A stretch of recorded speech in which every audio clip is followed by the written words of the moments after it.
reading and writing Mule messages. Here again is the Mule message that we're becoming more familiar with in the four primary areas: inbound and outbound properties, the payload, and attachments. Let's start off by diving a little bit deeper into the characteristics of the properties. Inbound properties are set from the message source. They are immutable, so we only have read access, but you can expect them to persist throughout the flow and always be representative of that metadata or header info that came in from the message source. The outbound properties, on the other hand, can be added by our message processors. We do have read and write access, which we can set, remove, or copy properties into the outbound scope. The payload, on the other hand, again is the core of the message. It contains primary info to be processed, and essentially the payload can be represented by any type of Java object. So whether this is some type of list, map, or even a custom Java class, we can choose how to represent our payload. Attachments, again, are ancillary information, and you can think of them similar to something like an email attachment. Now, if we were to discern payload data into two buckets, we're oftentimes going to be working with raw data. And we can think of raw data as our strings, input streams, even our byte arrays. Typically the data that came in raw from the transport technology that's in its raw form, unparsed, non-structured. Now on the flip side of this, there's of course the structured data. And these would be our maps, our structured Java objects. So if we defined a POJO like order account and wanted to create some fields and put data into those fields, this would be structured. It's got getters and setters, and it's easier to call, manipulate, and so on than typically raw data. To give you a quick visual of how this processing from an outbound request to a Mule message might look, take an HTTP request. If data is posted through, the header information when it gets into the message source is going to all become inbound properties. Again, immutable and persistent throughout the lifetime of this flow until it crosses the transport. The data will be written to the payload. So in this case, the XML, likely represented as a string or a stream, is going to be put in the Mule message's payload. On the flip side of this, as the Mule message moves through the flow and potentially crosses another transport boundary, let's say in this case an HTTP outbound endpoint, the outbound properties that we've potentially set will become headers on the HTTP request. And the payload, of course, would become that posted data that the HTTP outbound endpoint utilizes.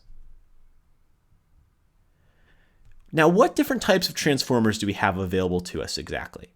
Well, if we do want to alter the payload, there's a set payload transformer, and this is going to set the value of the message payload. The property, on the other hand, is going to set, remove, or copy properties on the outbound scope of a message, because keep in mind, the inbound properties are immutable. Accessing this through an expression is typically held with something like message.outbound properties. This covers the properties, payload, and attachments at a deeper level. Let's now take a look into our next section to see another area of interest. Writing Mule expressions. What we're going to find consistently through most Mule applications is the use of MEL, Mule Expression Language. MEL is a lightweight, Mule-specific expression language. You can use it to access and evaluate the data in the payload, properties, and variables of a Mule message. It's accessible and usable from within virtually every message processor in Mule. It can be used to modify the way processors act upon messages, such as routing or filtering, typically in a more dynamic sense. It makes use of Mule-specific context objects. It is a case-sensitive language, and it's easy to use with autocomplete inside of Studio. To give you a little bit of a primer on the basic MEL syntax, we can wrap an expression with the hash in the square brackets. This will encapsulate all Mule expressions. Inside of a Mule expression, we can specify a context object. This is typically something like message. We can then use dot notation to access various fields or methods on that object. So for example, accessing the message's payload could be described as message.payload. There's many different context objects available to us when using Mule expression language. There's a server context object. This will give us details about the operating system that a given processor is running on. There's the Mule context object, giving us the ability to get info on the Mule instance that the app is running on. Application context object, information about the application and current flow. And the message, probably the most commonly used context object, gives us information about the current Mule message that the processor is currently working on. As an example of some ways to access message data, you'll see it shown in a couple different ways with Mule expressions. For example, message.inboundProperties.host is one way that we could access the host field in the inbound properties. What you'll also see quite a bit with these expressions is instead of calling dot and followed by the name, you'll see message.inboundProperties square brackets with single quotes inside. In fact, the square brackets themselves are a bit optional. They're more of a stylistic choice. You could have used message.inboundProperties dot single quotes http.method and achieved the same thing. And below that, when accessing outbound properties, message.outboundProperties, in this case with the bracket notation, content type, will provide us with the content type of text HTML from the left side of the Mule message. These are typical ways that you can go about accessing map data. Again, you'll likely see the bracket notation, or at least the dot single quote notation quite a bit, because map data does not necessarily only have alphanumeric characters in it and maybe numbers in it and so on. For example, the http.method key does have a period in it, which could potentially throw off your expression. Now, accessing the payload data itself, quite honestly, is similar. You'll notice in this use case, my payload is a hash map. So whether I call message.payload.id or message.payload_id, either one would work just fine. Personally, I prefer to use brackets and single quotes whenever I'm accessing map data. Again, message.payload.itemsTotal will give us the total of 200. Message.payload.toString is a great example of how we can call a method on that Java object. So if we call this hash map, we can run the toString method on it by simply putting a dot in and then calling the Java method.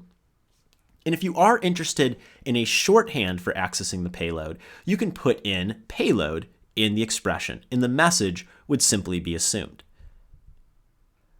Now, there will come times where you need to access relational data, such as data that comes out of a database. As you can see here, if I want to access Mark Daler's last name, the way in which I do this is by calling message.payload, asking for index 1, which would be the second record, and then asking for the value of last name, which of course would produce Daler. Similar situation, but slightly different syntax with the city of Boston. I can call message.payload record 1, aka index 0, .city and get the value of Boston. So you will find, like a lot of expression languages, there are often a couple different ways that you can access the same value. When writing expressions, the operations are identical to what you're used to in most languages, including Java. Arithmetic, plus minus, division, multiplication, doing remainders, all within inside of the arithmetic operations. Evaluation, also the same. Equality, not equal, greater than, less than, and so on. As an example, you can also add something in, like in the bottom here where we see message.inboundProperties.http query params.lastname does not equal null. So we can write an expression where as long as it's not null, this will evaluate to true. You'll also notice in the evaluations section there's a contains and is operation you can do. Contains would be like searching for a certain area of a string. If the name field contains John, return true. The is similar to an instance of in Java. Is often a way to check the type of whatever you're calling in a Mule expression. So for example, message.payload is java.lang.string would evaluate to true if my payload was a string. There's also a great way to test for emptiness. The literal empty will test for emptiness of a value. And this will, in the case of a Boolean expression, return true if the value of the item you're evaluating on is null, Boolean false, a blank string, a string with just a space, 0, or if it's an empty collection.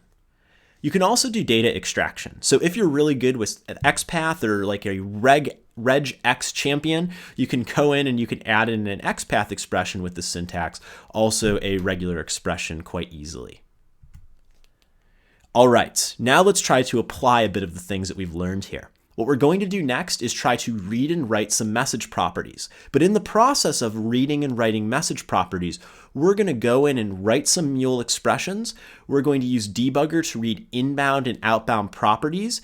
And we're going to use a property transformer to set the outbound message properties. Let's get started with this walkthrough. To start us off as usual, let's open up Anypoint Studio and see our existing AP Start project. We'll start off here by using expressions a little bit and just make sure we're comfortable with how to start an expression and maybe some simple examples. Probably the best item to play with first would be the set payload. So let's open up the set payload transformer. And currently you should have some form of hello world inside of here. Let's go ahead and clean it up. But this time, not only do I want to write hello world into the value box, but I want to do it in the form of an expression. So as you saw in the slides, Mule expressions are typically started with a hash. Now starting off here, you can see by choosing hash, I've got a couple different options that I can choose from. Let's go ahead and just do a blank expression. Now inside of this blank expression, I want to say hello world, which is basically just a string literal. So typing hello world inside of here is actually not going to be valid. In fact, you'll see the Studio yelling at me saying that we don't really know what class this is. We don't know how to parse it. Now, like most scripts, if we simply add single quotes over top or around our hello world, we've now defined that this expression should be evaluated as a string literal. So have your expression set up with the hash, the two brackets, single quotes, and hello world inside of those quotes. Let's make sure our application is saved up. So I'm going to apply changes in the right side here to make sure that change was seen. And I'm also going to run the app one more time. So let's run the app.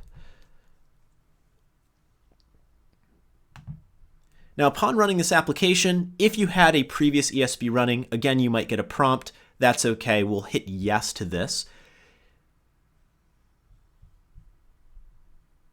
And by examining console in the console tab here, once your application starts up, in this case AP Start is deployed and Mule is up and kicking, we're good to test this out. So once your app is up and running, let's now transition back into a web browser. Again, in this example, I'll continue to use Postman. Inside of the web browser here, let's send one more request into our endpoint. So localhost 8081/SFDC and hit send. In this case, we get hello world back. Nothing too special, but the primary changes you have now configured your application to be based on an expression in regards to how it evaluates. So let's give an example of a Java method inside of that expression. So let's flip back to Anypoint Studio for a moment and open up the set payload transformer one more time. Reviewing your existing expression, it's just a Mule expression with a string literal inside. Now, if you go to the end of that string literal, meaning on the right side of the last single quote, go ahead and put a dot in. What you're essentially doing now is you're saying that inside of this expression, you're calling potentially a field, but essentially a Java method of some sort in our case. So what we're going to do inside of here, now that we've triggered the dot, is we're going to try to ensure that this is always uppercase. So by typing in 2 and then a letter U, you can see one of the available methods is 2 uppercase. So calling the string and running 2 uppercase on it. So if we trigger 2 uppercase, we've now got our application. We've made a quick and easy change to it. Let's go ahead and apply changes with the floppy disk in the top right. Now go back and flip into console right after you click the floppy disk, and you should notice, in fact, it looks like Mule was a little bit too quick for me here, that your application has started again. So I can see that the app was started, no logs underneath it. Now that your app has restarted, go back to Postman one more time and click send. Now you can see that your expression has been changed. No longer is it just saying hello world. Due to the fact that you put a dot at the end and called to uppercase, you're now seeing the uppercase version of this string payload. So far, so good. Pretty simple stuff. Let's take a look at that logger and see if we could use an expression there as well. Back inside of Studio, let's go ahead and open up our logger at the end of the flow. In the message box here, we've currently got nothing configured, and this is what's causing the console to be very verbose in all the information that it prints out when the logger is triggered. What I'd like to go ahead and do here is I'd like to set the logger to make a printout of any query parameters, aka the query string that came in with the Mule message. So let's go ahead and do that now. Inside of the message box, once again, let's start off with a hash. And we're going to use the autocomplete feature here to save us some time. So we'll select the message option. At the end of message, go ahead and put in a dot, in which you'll see every field that is part of the message object, or at least the fields that are accessible for us to call. We'll then ask for inbound properties in this list. So select inbound properties. And at the end of inbound properties, if you put in a dot one more time, you'll see all of the expected inbound properties that should come in from an HTTP endpoint. So in this case, I'm interested in all of the different query parameters that are available. What we'll do here is double click on HTTP query parameters. Do notice the single quotes that it's put around HTTP query parameters. That's the key name for the map data. So we need to wrap it in single quotes, especially since it's got those dots in between HTTP and query params. All right, let's go ahead and apply these changes, but this time let's run our application in debugger mode. So I'll click in my canvas in this case, and in one fell swoop, we'll go up and we'll click the Save All button. And then let's also click the Mule debug option as well. You're likely to get two pop-ups here, which you should hit OK to both. One is if it needs to restart the existing Mule ESB. And secondly, if it asks you to change perspective, go ahead and hit yes to that. Okay, so let's change up our request a little bit now that we've done some magic with expressions. Going back to your web browser or HTTP testing tool, this time, let's go ahead and put in some different criteria. So I'm going to go ahead and put in a name. And in this case, my name is going to be Max. All right, so name of Max. And I'm going to put an ampersand in to specify a second query parameter. One of them is name. The next one is going to be type, which is going to specify what type of animal Max is. Well, you probably could have guessed. Max is, of course, a mule. What else would he be, right? So Max is a mule, and now I've got two query parameters in my request. And remember, we're running in debug mode. Once you've got the question mark syntax and name specified as Max and type specified as mule, go ahead and click send or enter in your web browser. Going back into AnyPoint Studio now, when we flip back, we'll once again notice that the set payload has been triggered. So set payload, we're currently halted on that in debug mode. Before stepping any further, let's go ahead and take a look at some of the things that have happened. In particular, let's open up the inbound properties scope. Now, as a mental note, we added in a query string. In fact, if you scroll down inside of your inbound properties, you might notice there's a field called query string, in which you can actually see the query string that came in with the request. Now, taking this a step further, if you expand the HTTP query params, you'll actually be able to see the map data that came in this case for Max, in the specification that he is of type Mule. Very easy way in debugger to see these different items. Now let's step one more forward. So in this case, I'm going to hit resume, which since I don't have a breakpoint on logger, should send the response back to my client. And remember, we updated this logger, which means we should now have a new piece of data inside of the console. So we'll flip the console tab open. And now we can see that there's an org.mule API processor logger message processor. And this includes a parameter map where I can actually see that Max's name is here and his type is here as well. So it's gone into the map and sort of introspected and given me a clean way to see what exactly is going on inside of this data. Pretty simple. Now, if I wanted to take this one step further, and we'll try this out together here, let's say we wanted to just log the name and just omit in the logger the type. Open up the logger again and think about what you know about expressions. You know that you want to call on this expression a field that's labeled name. How would you go about making that call? Well, one of the ways that you could do it, and probably the easiest, is to put a dot here and call the name field.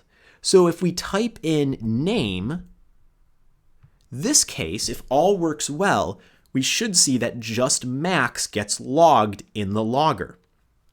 So what I'll do here is go ahead and apply these changes. So in your app, once you've added .name to query params, apply your changes.